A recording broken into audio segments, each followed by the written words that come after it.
Hello students, today we'll be studying current electricity chapter number 9 and topic is direction of flow of electric current. Now before telling you the direction of flow of electric current, just remember that the electric current flows from higher potential to lower potential. Now I'll be telling you what do you mean by potential, but let us understand first few examples. Like first example is there, suppose you have two vessels A and B and they are joined together by a tube here, right? You can see in a figure itself that these vessels have same water level, right? So will the transfer of water take place? No, as they have same water level, no transfer of water will take place from A to B or from B to A. Second example is like again you have two container or vessel A and B, and the level water level in vessel A is higher and the water level in vessel B is lower. So water transfer will take place from A to B, means higher level to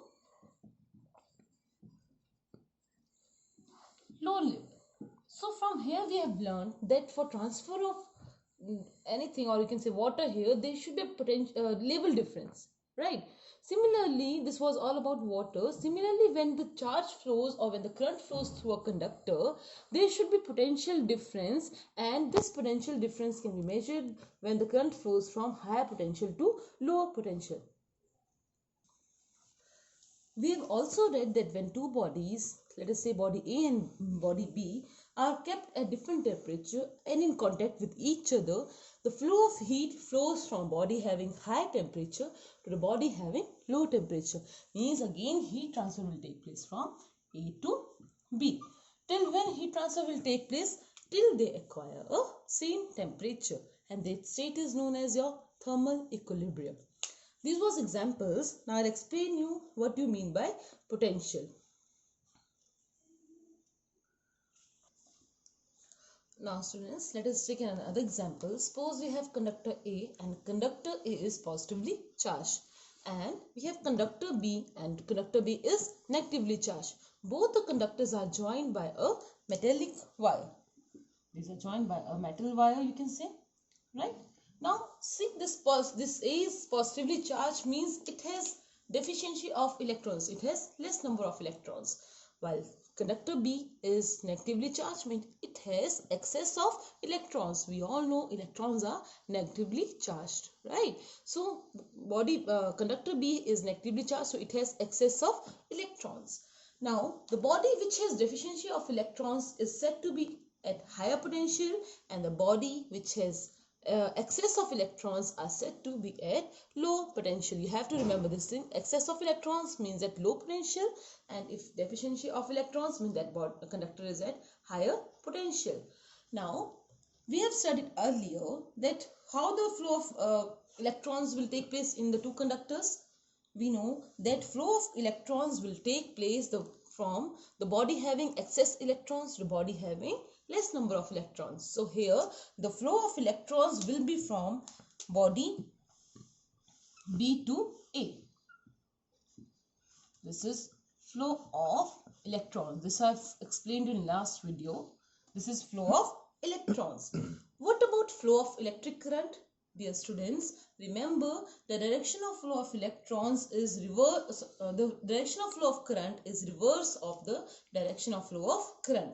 And I've told you in the beginning of this video also, the direction of electric current is from higher potential to lower potential. So here the current will flow from A to B. So this is direction of flow of current. Right? So you have to remember the key point here. The direction of electric current will be from higher potential to low potential, and direction of flow of electrons will be from a body having excess of electrons to the body having less number of electrons. So I've been using this word potential again and again. Let us understand what do you mean by potential, right? Suppose you have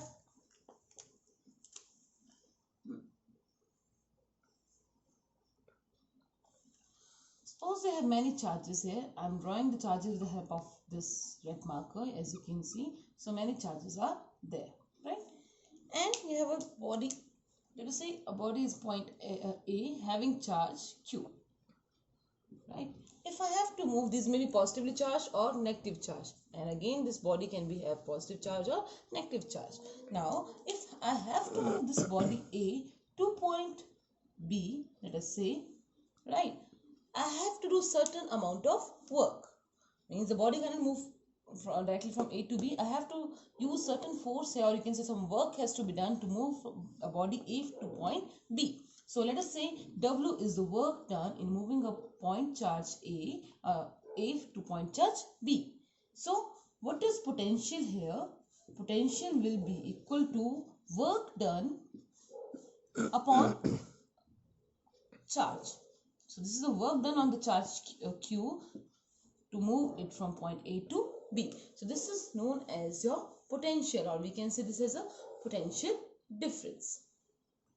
Students, remember this potential is noted by a letter capital V, and we know W is the work and charge is noted by letter Q. So we can say that V is equal to W upon Q, where V is potential, W is work done, and Q is your charge. So we can define potential as the potential, or we can say the potential difference between two conductors is equal to work done in transferring a unit charge from one conductor to another. Here we are transferring a unit charge, it may be positive or negative, or you can say unit positive charge from point A to point B. So that is known as your potential difference, or simply potential, right?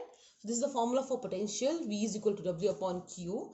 Remember students that this potential is a scalar quantity. I have explained you earlier what you mean by scalar and vector quantities. Means it has only magnitude, right? And what about units of potential? See, we know unit of work is joules and unit of charge is coulomb. So unit of potential is joules per coulomb, or this joules of coulomb is also written as volt, and it is noted by a symbol V. So we can see that the unit SI unit of potential is volt. Remember, every time that in exam, board exam, they usually ask you what is the SI unit of potential, or what is the SI unit of current. So you have to remember what are the units, you have to remember what are the formula, and you have to remember whether it is a vector quantity or a scalar quantity. So here we have learned that potential is a work done in moving a unit positive charge from one point to another, and it is a scalar quantity, and its unit is volt and represented by a letter capital V. So from the relation V is equal to W upon Q, we can define what is 1 volt. Students, you usually in board exams you are usually asked define 1 volt or define 1 ampere. So how we can define this 1 volt? Remember, 1 volt is the work done in transferring 1 joule of or in transferring 1 coulomb of charge from one point to another. So we can define 1 volt as if the work done in transferring 1 coulomb of charge from one point to another is 1 joule, then the potential is said to be 1 volt. So you have to remember the definition for 1 volt, right? This was all about your potential. Similarly, we have potential difference also. If we have two charged bodies, right, and we have to find the potential difference, so we can find potential, like you have conductor A and conductor B. If you have to find, and they are joined by a metallic wire, you can find the potential difference. So potential difference will be V1 minus V2. Let us say this is having potential V1 and this is having potential V2. So potential difference will be V1 minus V2. Again, I have told you potential is the work done in moving a charge. So what is the work done in moving a unit charge? So this is a potential difference. Students, don't get confused between potential and potential difference. Both have same units and both are your scalar quantities having the formula V is equal to W upon Q.